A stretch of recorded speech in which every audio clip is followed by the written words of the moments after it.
They say modern baseball has made it nearly impossible for pitchers to dominate the way they once did.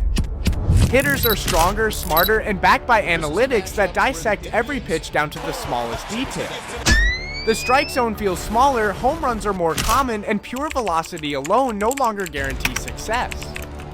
In this era, even the best arms have nights when they look human. But in 2019, Gerrit Cole didn't just prove that dominance was still possible, he redefined it for the modern game. That's why today we ask, just how good was the 2019 version of Gerrit Cole? Because what he did wasn't just impressive, strikes out the side, Gerrit Cole. It was historic. And even now, many still don't truly grasp the magnitude of that season. Cole's year didn't start with fireworks. On opening day, he struck out 10 but took the loss. His next outings were a mix of brilliance and frustration. By late April, his record sat at 1-4, with a 4.11 ERA. For a pitcher with Cy Young expectations, that was far from elite. Astros fans were uneasy and the whispers began. Maybe Cole wasn't the same pitcher they saw in 2018. Maybe the league had figured him out. Then came a night against the Chicago Cubs when everything shifted.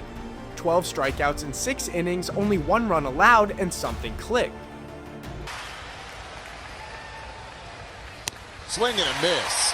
Cole finishes off the inning with a 98-mile-an-hour fastball, a couple of strikeouts. Josh Reddick DH. It wasn't just another good start, it was the beginning of one of the most dominant stretches the sport has ever seen.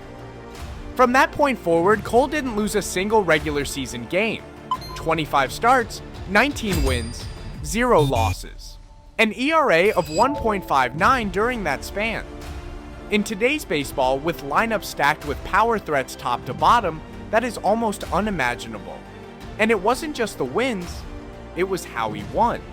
Nearly 14 strikeouts per 9 innings, a pace very few in history have ever reached. Cole wasn't just elite, he was in his own league. Some of those games were pure masterpieces.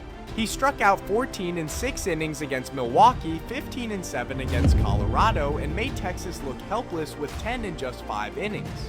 It's alive here with 2 strikes, 2 on, 2 outs, and a 1-run game. Here's the 1-2. That is on the inside corner for strike 3.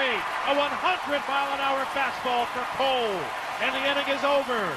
12 strikeouts for Gerrit Cole. Rangers scramble. Then came September, a month that would become his personal stage for absolute dominance. He opened it with 14 strikeouts and just a single run allowed, followed it up with 15 punchouts in 8 innings without giving up a run, then carved up Kansas City with 11 more. Even in a shorter outing against Texas, he reached double digits again. And when he faced Seattle late in the month, he delivered 14 more strikeouts with surgical precision. His final regular season start was another 10K gem, sealing a flawless 6-0 September in which opponents hit under .150 against him and his ERA sat barely above 1. Every time he stepped on the mound, it felt like watching history unfold. By the time the month ended, he wasn't just chasing a Cy Young, he was chasing one of the greatest months ever pitched. If it weren't for Justin Verlander's own brilliant year, capped by a no-hitter in Toronto, Cole might have been the unanimous choice. Instead, he finished second, but his 19-0 run and untouchable September made him just as deserving in the eyes of many. And then came October, where legends are truly made. In his first postseason start, he delivered 15 strikeouts in nearly 8 innings of shutout ball, overwhelming Tampa Bay so completely that their hitters looked defeated before reaching the batter's box. In the decisive game of the series, he went 8 more innings, allowing only 1 run and striking out 10, showing that pressure only sharpened him. Against the Yankees in the ALCS, he silenced the Bronx with 7 shutout innings, making one of baseball's most dangerous lineups look ordinary. His first loss in months came in Game 1 of the World Series against Washington, giving up 5 runs over 7 innings. And even that was far from a meltdown.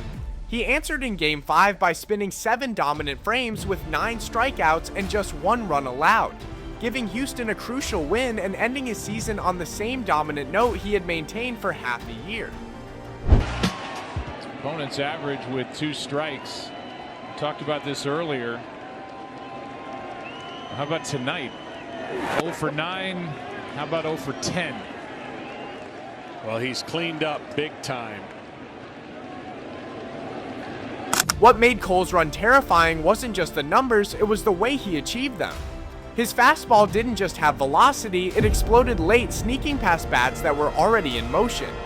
His slider would start in the zone and disappear at the last instant.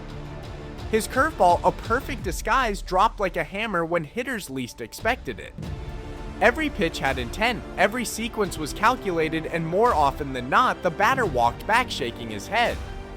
When you talk about the great pitching seasons of all time, Pedro Martinez in 2000, Randy Johnson in 2001, Jacob deGrom's Cy Young years, Gerrit Cole's 2019 belongs right there. 19 consecutive wins, a perfect September, a strikeout rate that shattered expectations, and a postseason run where he carried his team deep into October.